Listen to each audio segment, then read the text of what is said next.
Dans l'ontologie ismaélienne, qui est en fait une ontologie plotinienne, vous avez donc l'intellect universel et l'âme universelle, qui sont en termes ismaéliens nommés respectivement le précédent et le suivant, as-sabiq ou al-tali.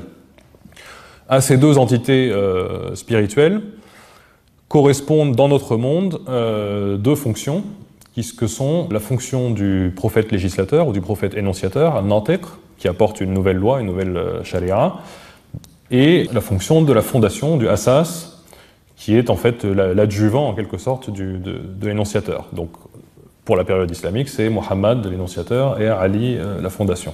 Donc ce qui est intéressant ici, voilà, c'est cette analogie qui est établie entre cette substance, cette entité spirituelle, l'âme universelle, et la fondation. Et alors, quelle est la raison de cette analogie?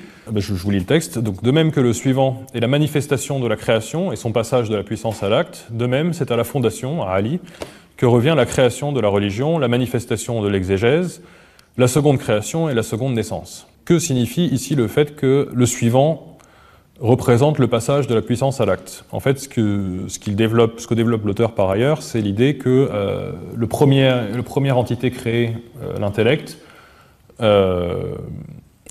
est un être en puissance seulement, et que l'être dont il est porteur ne passe à l'acte que par l'action de l'âme universelle. L'âme universelle qui est en charge de la gouvernance directe de notre monde matériel. Et donc c'est seulement par cette gouvernance qu'en fait le processus d'émanation accède à sa complétude.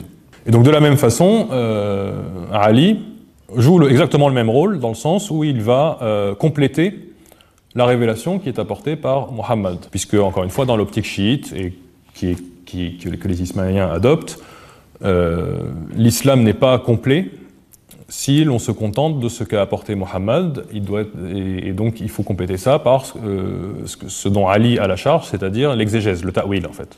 Et l'on voit ici que ce ta'wil, ce rôle d'apporter l'herméneutique, est assimilé à une seconde création, à une seconde naissance.